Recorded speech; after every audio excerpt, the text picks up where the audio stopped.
안녕하세요. 오늘의 깊이 있는 대화 한번 시작해 볼까요? 청취자께서 보내주신 자료가 하나 있는데요. 로마서 8장의 몇몇 구절에 대한 아주 특정하고도 깊은 해설서예요. 이 자료가 던지는 질문이 뭐랄까 아주 도발적이에요. 만약 우리의 구원이 우리가 이 땅에 태어나서 무언가를 믿기로 결심하기도 전에 이미 완성되어 있었다면 어떨까? 바로 이 지점에서 출발하거든요. 그래서 우리가 익숙하게 알던 죽음이나 영, 구원 같은 단어들의 의미를 완전히 뒤집어 버립니다. 자, 그 놀라운 주장을 한번 차근차근 따라가 보죠.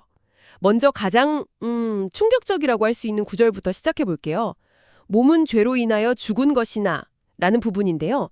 보통은 이걸 들으면 우리 육신은 죄 때문에 결국 죽는구나 이렇게 생각하기 쉽잖아요. 그런데 이 자료는 그게 전혀 아니라고 말해요. 네, 맞아요. 완전히 다른 각도에서 접근하죠. 이 자료에 따르면 여기서 몸이 죽었다는 건 생명이 끝난다는 그런 물리적인 의미가 아니에요. 오히려 대단히 긍정적인 선언에 가깝습니다. 긍정적인 선언이요? 죽음이요? 네, 그러니까 창세 전에 이미 우리의 영혼이 거룩하게 되었다는 사실을 믿는 사람들은요.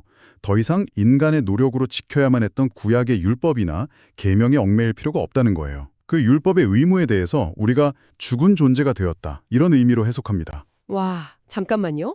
보통 죽음하면 되게 부정적인 단어인데 여기서는 율법이라는 그 무거운 짐으로부터의 해방이나 자유를 뜻하는 거군요. 바로 그겁니다. 와, 정말 파격적인데요? 아니 근데 그렇게 긍정적인 상태를 왜 굳이 죽음이라고 표현했을까요? 그거 좋은 질문이에요.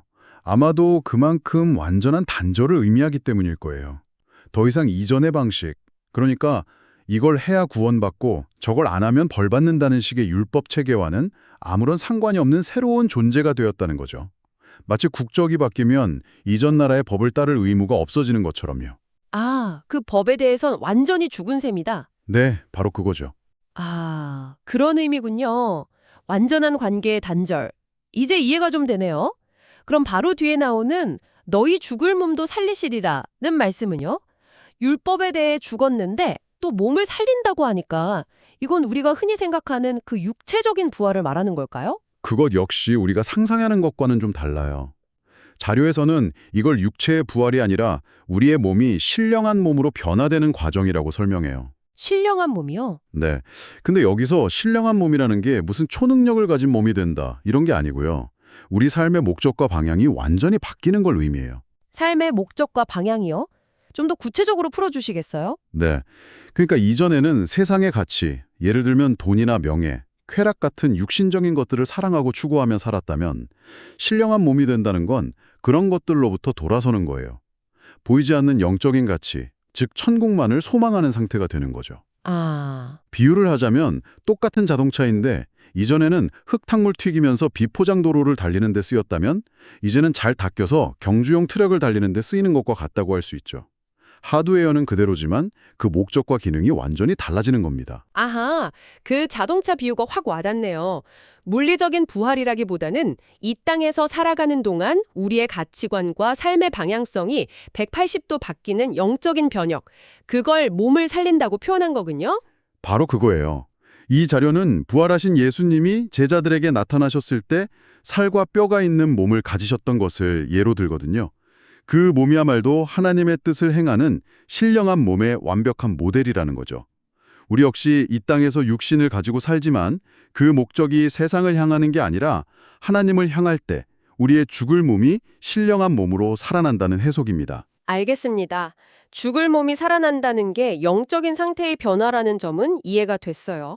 그런데 로마서 8장을 보면 이 변화를 일으키는 주체로 하나님의 영, 또 그리스도의 영이라는 말이 계속 나오지 않습니까? 솔직히 저는 그냥 같은 뜻으로 번갈아 쓴 건 줄 알았는데 혹시 이 자료는 이 둘을 다르게 보나요? 정확히 보셨어요. 이 자료의 해석에서 가장 독특하고 어떻게 보면 가장 핵심적인 부분이 바로 그거예요. 하나님의 영과 그리스도의 영을 명확히 구분하는 거예요. 정말요? 네. 요한복음 6장 63절에 살리는 것은 영이니 육은 무익하니라는 구절을 바탕으로 하는데요. 두 영 모두 근본적으로는 하나님의 말씀이지만 그 역할과 내용이 뚜렷하게 다르다고 주장합니다. 역할과 내용이 다르다? 흥미롭네요. 먼저 하나님의 영은 어떤 역할을 하는 말씀인가요? 하나님의 영은 뭐랄까 창조의 근본 설계도에 관한 말씀, 즉 하나님의 거대한 계획 그 자체를 의미해요. 특히 창세기 1장 27절, 하나님이 자기 형상대로 사람을 창조하시되 남자와 여자를 창조하시고 라는 구절을 아주 독특하게 해석하는데요. 잠깐만요. 그 구절은 보통 아담과 하와의 창조 이야기로 알고 있잖아요. 맞아요. 대부분 그렇죠. 그런데 이 자료에서는 그게 아니라고 봐요. 여기서 남자는 영을, 여자는 혼을 상징하고요.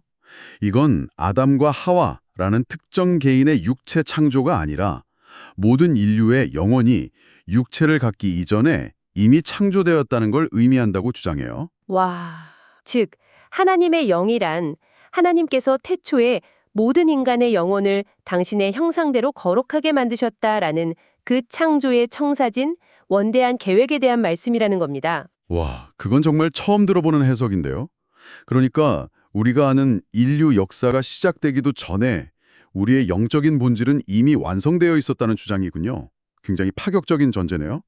그렇다면 그리스도의 영은 어떤 다른 역할을 하는 말씀인가요? 그리스도의 영 역시 하나님의 말씀이지만 그 역할은 훨씬 더 구체적이고 실천적이에요. 바로 모세의 법을 폐하신 그리스도의 사역에 관한 말씀이죠. 모세의 법을 폐했다. 네, 갈라디아서 5장에서 말하는 자유가 그냥 주어진 게 아니라는 거예요. 이 자료는 히브리서 10장 28절을 아주 중요한 근거로 삼아요. 모세의 법을 폐한 자도 두세 증인을 말미암아 죽었거든 이라는 구절이요. 두세 증인요?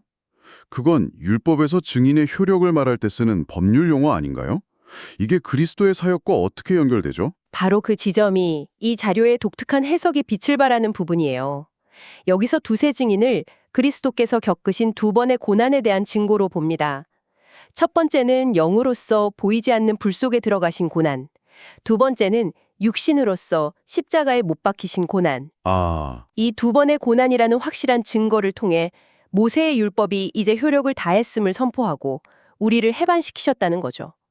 이 해방의 선언, 이것이 바로 그리스도의 영의 핵심 내용이라고 설명합니다. 아, 그러니까 두 영의 관계를 비유하자면 하나님의 영은 건축가가 그린 우리의 영혼은 원래 거룩하다는 완벽한 설계도 같은 거고요. 그리스도의 영은 그 설계도대로 진짜 집을 짓기 위해 낡고 오래된 율법이라는 건물을 철거해도 좋다는 해체 작업 허가서 같은 거군요. 와, 아주 훌륭한 비유예요.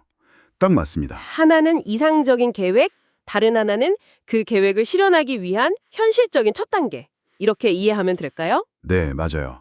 하나는 창조의 청사진, 다른 하나는 그 청사진을 가로막고 있던 장애물을 제거하는 해방의 선언. 이 두 가지가 함께 있어야 비로소 진정한 의미의 구원이 시작된다고 보는 거죠. 그렇군요. 거대한 설계도와 낡은 건물의 철거라. 이제 그림이 좀 그려지네요. 그렇다면 이 모든 새로운 해석들이 우리가 궁극적으로 이해하는 구원과 어떻게 연결되는지 궁금해요. 자료에서 베드로전서 1장 5절에 말세에 나타내기로 예비하신 구원이라는 구절을 중요하게 다루던데요. 맞아요. 이 자료는 우리가 흔히 생각하는 예수 믿고 죽으면 천국 간다 라는 구원 개념을 넘어섭니다. 말세에 나타나기로 예비된 특별한 구원이 있다고 말해요. 그리고 그 구원의 진짜 본질은 바로 베드로전서 1장 9절에 나오는 영혼의 구원이라고 명확히 지목합니다. 영혼의 구원이요? 우리가 보통 생각하는 구원과 어떻게 다른 건가요? 단순히 죽어서 영원히 천국 가는 걸 말하는 게 아닌가요? 좀 더 깊은 의미가 있어요. 이 자료의 주장에 따르면 이 영혼의 구원은 앞서 설명한 그리스도의 영의 내용을 깨닫고 믿을 때 비로소 이루어지는 거예요. 즉, 그리스도께서 그 두 번의 고난을 통해 우리를 율법이라는 멍에에서 완전히 자유롭게 하셨다는 그 진리요. 아, 단순히 예수님의 십자가 공로를 막연하게 믿는 것에서 한 걸음 더 나아가서 그 사역이 구체적으로 우리를 무엇으로부터 자유롭게 했는지를 아는 것이 핵심이라는 거죠. 그러니까 구원이란 죽은 뒤에 일어나는 사건이 아니라 이 땅에서 살아가는 동안 그 진리를 깨닫는 지적인 동시에 영적인 사건이라는 말씀이시군요. 이 이야기를 듣다 보니 누가복음 18장에 나오는 그 유명한 비유가 떠오르네요. 부자가 천국에 들어가는 것이 낙타가 바늘기로 들어가는 것보다 어렵다는 말씀이요. 이것도 관련이 있을까요? 물론이죠. 아주 깊은 관련이 있습니다. 자료는 그 비유를 이 해석의 틀 안에서 아주 흥미롭게 풀어내요. 여기서 낙타는 육으로 태어나서 세상의 재물이나 율법적인 행위, 자기 의 같은 무거운 짐들을 잔뜩 짊어진 인간의 상태를 상징해요. 그렇죠. 당연히 그렇게 부풀려진 상태로는 바늘귀처럼 작은 천국문을 통과할 수 없겠죠. 네. 그래서 제자들이 절망하면서 그렇다면 대체 누가 구원을 얻을 수 있습니까? 하고 묻지 않습니까? 인간의 노력으로는 불가능해 보이니까요. 맞아요. 바로 그 지점에서 이 자료의 해석이 빛을 발해요. 예수님의 대답은 사람은 할 수 없지만 하나님은 하실 수 있다였거든요. 이 자료는 이 말씀을 이렇게 해석해요. 왜 하나님은 하실 수 있는가? 왜냐하면 하나님께서는 애초에 인간이 낙타의 상태로 태어나기 전 창조의 일곱째 날에 이미 그들의 영혼을 바늘길을 통과할 수 있는 작고 거룩한 존재로 미리 만들어 놓으셨기 때문이라는 거예요. 와, 그러니까 이 자료의 주장은 문제 해결 방식이 어떻게 하면 저 거대한 낙타를 바늘기에 억지로 통과시킬까가 아니라는 거네요? 정확해요. 인간의 노력, 즉 낙타의 상태로는 불가능하죠. 하지만 하나님의 방식은 달랐다는 거예요. 낙타가 되기 이전의 원형, 즉 태초에 창조된 그 순수한 영혼의 상태로 돌아가게 하는 것. 그것이 바로 하나님은 하실 수 있다는 말씀의 진정한 의미라고 풀이하는 겁니다. 인간의 행위가 아니라 하나님의 사전 계획, 즉 영혼을 먼저 창조하신 그 섭리를 믿는 것이 구원의 길이다. 바로 그겁니다. 오늘 청취자께서 보내주신 자료 덕분에 정말 깊고도 새로운 세계를 탐험한 기분입니다. 핵심을 다시 한번 짚어보자면 몸의 죽음은 율법으로부터의 완전한 자유를, 그리고 몸을 살리심은 세생의 욕망에서 벗어나 영적인 가치를 추구하는 신령한 몸이 되는 삶의 전환을 의미했고요.